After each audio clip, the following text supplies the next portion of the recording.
Hi Neil, hey Hailey, I'm Gustavo Rismendi from SuperGeek Chile. Hi, Finally, we have the second season.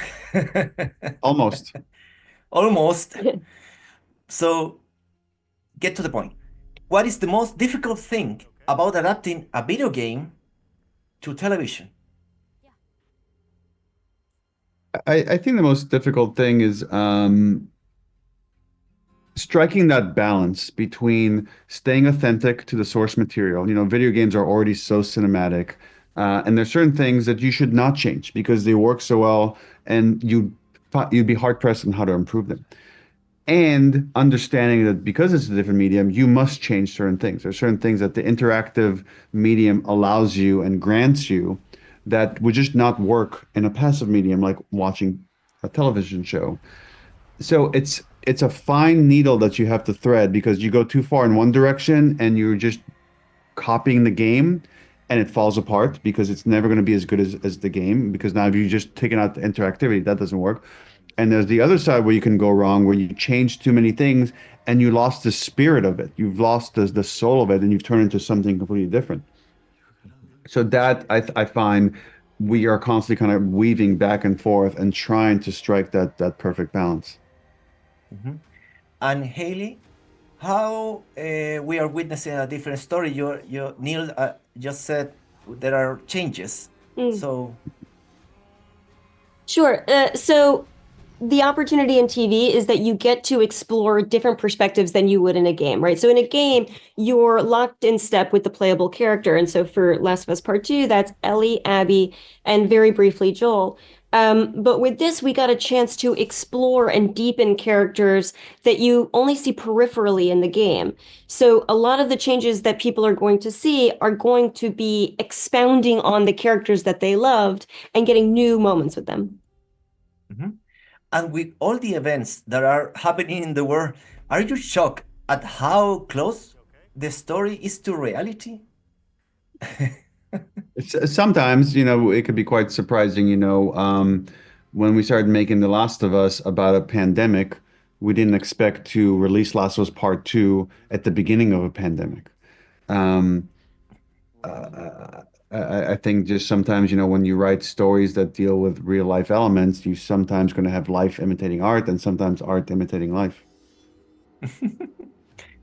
And we already know that the story of The Last of Us Part 2 doesn't fit into a single season. So, how do you approach the plan to adapt the video game into multiple seasons? We don't know how many, but Um, I think so. What was really nice about the first season, right, is that the entire story of the first game fit into a season of television. Obviously, you can't do that here. So it was really about thinking, how can you create a holistic story that feels like a complete piece, but is not the full narrative of the second game? And so as we're breaking it down, we're thinking about how can you make this season feel like it on both honors the second game and tells its own uh holistic story. Um, and then we'll leave the rest of it to sort of come later, hopefully, fingers crossed. Yeah. we have to wait many years for the third season. I don't know. Who's to say? I mean, look, these stories are ambitious. They do require a lot of effort. It's like hundreds of people work on these things. That yeah, they take time to do properly. Sometimes you just have to let us cook. Neil, I have to ask, without the work with this series, Naughty Dog, is there any chance to have uh, The Last of Us Part 3 in the future? Look, Sorry, I have to ask. you can ask, and I'll give you an honest answer, which is how I work. I am a very insecure person.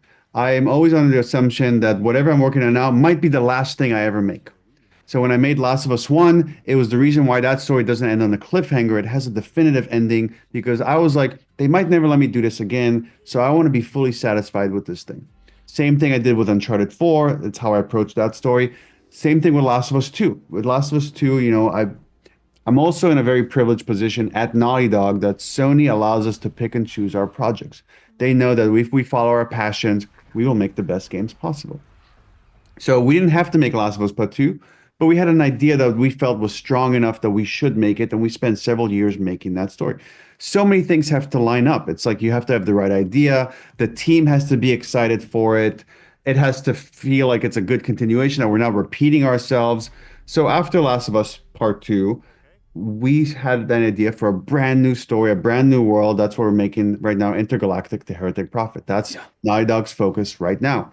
As far as my time, I'm splitting it between working on the show, like you said, this, or Halley said earlier, it's not the story isn't complete with this season. Hopefully we get to another season. That'll eat up some of my time, but I'm writing and directing Intergalactic, the Heretic Prophet.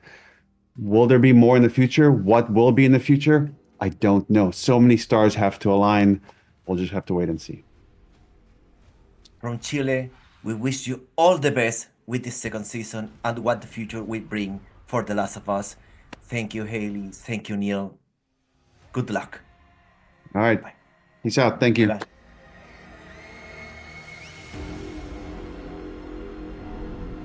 By the time the sun comes up tomorrow,